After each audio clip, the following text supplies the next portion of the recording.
Hello everyone, I am Akshara Gurbani and today we are going to talk about graphology. अब graphology क्या होती है इसके बारे में मुझे लगता है कि काफ़ियों को पता है और काफ़ियों को नहीं भी पता होगा। तो आज मैं आपको थोड़ी सी ब्रीफिंग देती हूँ कि ग्राफोलॉजी होती क्या है। ग्राफोलॉजी बेसिकली होती है हैंड राइटिंग एनालिसिस। अब हैंड राइटिंग का हमारी साइकोलॉजी से कोई रिलेशन है क्या, इसके बारे में आपने सुना है? शायद कुछ ने सुना हो, शायद कुछ ने नहीं। तो मैं आपको बताती हूँ कि जी हाँ, हमारी पर्सनालिटी का हमारी हैंड राइटिंग से काफ़ी रिलेशन है और हमारी साइकोलॉजी, जिस तरीके से हम सोचते हैं, जिस तरीके से हम एक्ट करते हैं, जिस तरीके से हम अपने आइडियाज़ को जनरेट करते हैं, उस सब का रिलेशन हमारी हैंड राइटिंग के साथ है। और इस आर्ट को, जिससे हम अपनी हैंड राइटिंग के बारे में एनालिसिस कर सकते हैं या फिर जान सकते हैं, उसे बोलते हैं ग्राफोलॉजी। तो आज हम एक इंटरव्यू लेने वाले हैं जिसमें अदिति सुराना, जो कि एक बहुत ही फेमस ग्राफोलॉजिस्ट हैं, ना कि सिर्फ ग्राफोलॉजिस्ट बल्कि एक एंटी एंग्जाइटी एक्सपर्ट भी, एक वेलनेस कोच भी और एक फेमस पॉडकास्टर भी, जिन्होंने बहुत सारे इंटरव्यूज़ लिए हैं। आज मैंने उनका इंटरव्यू लिया है और ये मेरे लिए बहुत ही स्पेशल बात है। तो चेक करिए हमारा एक इंटरव्यू अदिति सुराना के साथ, जो कि बहुत कुछ आपको बताने वाला है आपकी हैंड राइटिंग के बारे में। Please check out the interview. How are you, ma'am?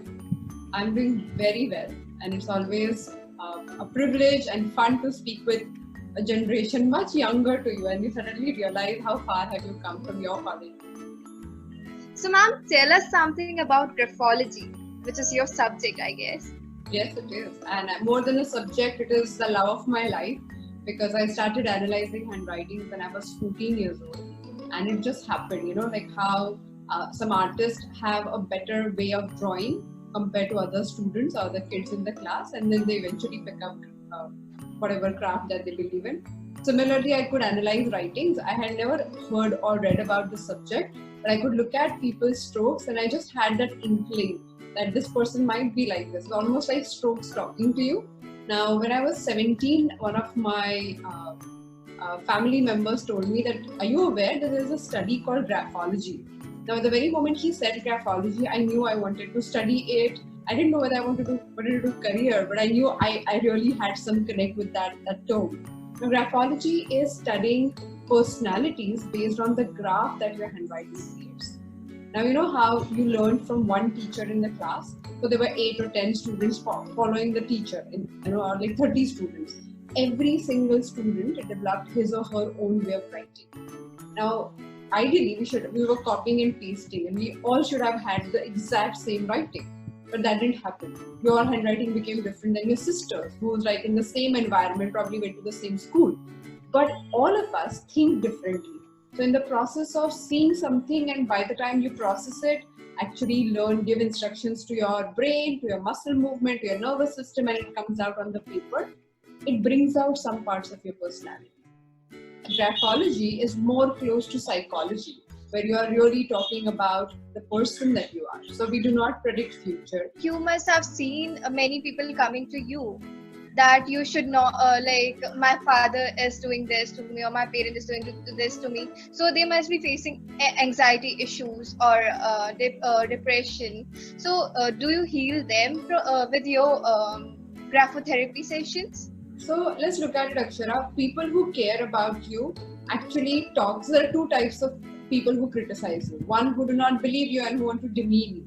But then there are other people who genuinely care about you. Like my father stood against me because he didn't want me to destroy my career. He thought this won't work, and if I don't stop her, she will destroy herself. Now, when somebody comes from that level of care and concern towards you, you have to understand that they are not against you. They are against your mistakes or your failures. Now, if you give your 100% and if you work at your best levels, they see it. So it took 5 years for my father to speak with me again and reconcile and all of that. But in those 5 years, he saw my work and he saw my commitment and he saw other people speak about my work. Now, when that happens, that is, if you're going against your family or if you really want to convince them otherwise, make sure that you give your 100%. You're dedicated, you work hard, you show them why you're saying whatever you're saying. It will take time, it's not easy, but I think this is a part of growing up, and I'm so glad that I could do it then, because then life opened up and there were so many things that kept happening, and once you're on that path, one thing leads to other, you really get your journey going. So, ma'am, how are handwriting strokes connected with human psychology? Is calligraphy or doodling also related with it? So let's look at it. Calligraphy begins with the idea that whatever I'm writing, I want to show it in an artistic manner. So it's more of an art form. Doodling becomes your representation of something that you're thinking, and it's a visual representation. So when it comes to analysis or analyzing those strokes, given a choice, I analyze art, I analyze doodles, I analyze even calligraphy stroke, because you always have your preference. But handwriting, because it was a basic communication mechanism, so we learn to write for 10 years, 12 years in our schools. I don't know what's going to happen to the next generation, but let's talk about us, like people who have studied for 10 to 12 years in school and colleges. Writing, we almost did it every day. So that has a very strong association. So doodles also speak about your personality, but handwriting, like normal handwriting strokes, when you write or you sign, you really have that mechanism practiced. So when you have something as a part of your habit, it gives away information which is more natural than doodling and other things. I've heard about therapy sessions that you treat people very easily and with a very effective manner. So why don't doctors suggest this, or why there isn't any mention in the books? See, I feel because the subject is unheard of, and many people are not aware of the effectiveness of this subject, and this is a failure on our part as graphologists, that we couldn't give the subject its due dignity.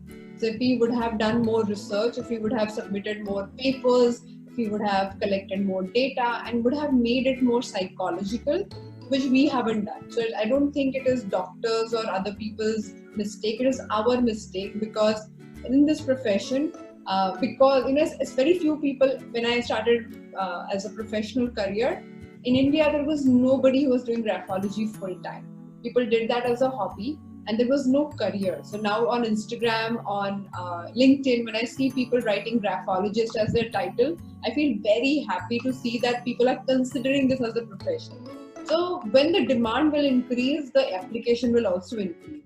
But it will require many graphologists to stand and really do the work. So I started teaching graphology 3 months back, with this objective that tomorrow, when we want to create this movement, so I believe that we are part of this movement called Wellness Warriors. I want every single person to learn the tools, learn methods to help people around them. So when you talk about how many people have killed themselves in last few months, or otherwise, now that happens when these people who are struggling or who are trapped, they're trying to communicate, other people don't know how to listen to them. They say that I have a problem, and people think, chalo aage badho, what's a big deal, why are you making a big issue about it? So when other people do not know how to listen, then that person does not have anywhere to go. So my objective is to create warriors, wellness warriors, who will actually learn how to talk to their friends and family members, how to analyze them, how to help them move forward. Now, that can only happen if you know the tools, right? You know that, and also when you are happy, when you are feeling struggling, and if you are feeling so low, then you won't be able to help anybody. Like when we talk about, I look at this profession as an overflowing glass. In phases of my life when I felt very low and I was struggling with emotions and my own journey, I couldn't help people much. So, but when I am an overflowing glass, when I know that my life or my mental balance is working, I can give something to the other person. Similarly, for every single person who is working, or even for every single person, when they feel depleted, when they feel exhausted, they can't help anyone. So to help your friend, to help your family, you've got to know how to take care of yourself. And that's why analyzing and understanding who you are, where your mind stops, what exactly works for you and what does not, is very important. It's like mobile, right? Like if you have an app on the mobile, if you know how to use it, you can go use it very fast. But if you don't know how to use it, the app may stay there and you will never use it. Similarly, we have strengths in our personalities which we just cannot use without knowing that we have them.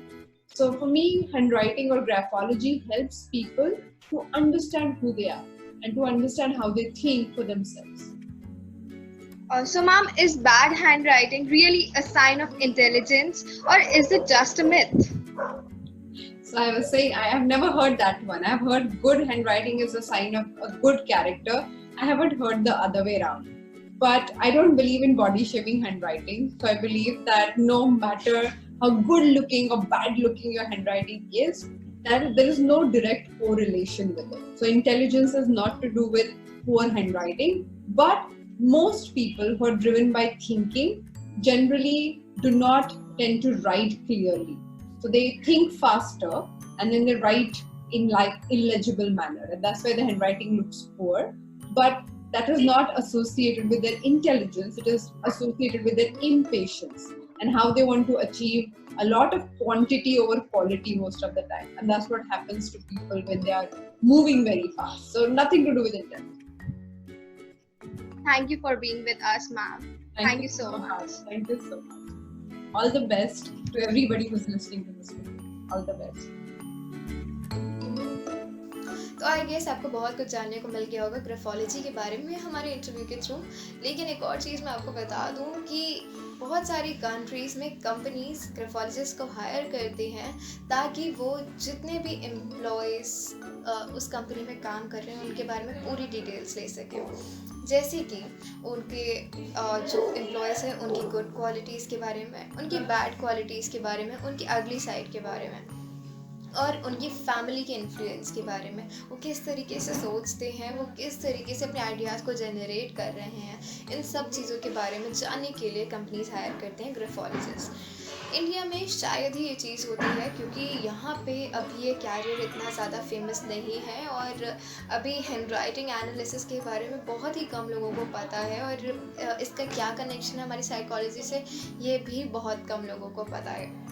तो अभी जब तक लोगों को पता नहीं चलेगा तब तक ये कैरियर प्रॉस्पर नहीं होगा। और आई होप आपको ये इंटरव्यू बहुत पसंद आया होगा और आपको बहुत कुछ जानने को मिला होगा। तो ऐसे ही इन्फॉर्मेटिव कंटेंट के लिए आप लर्न बोल की साइट को चेक करते रहिए और अगर आपको ये वीडियो पसंद आई है तो लाइक और कमेंट ज़रूर करिएगा। Thank you for watching this video.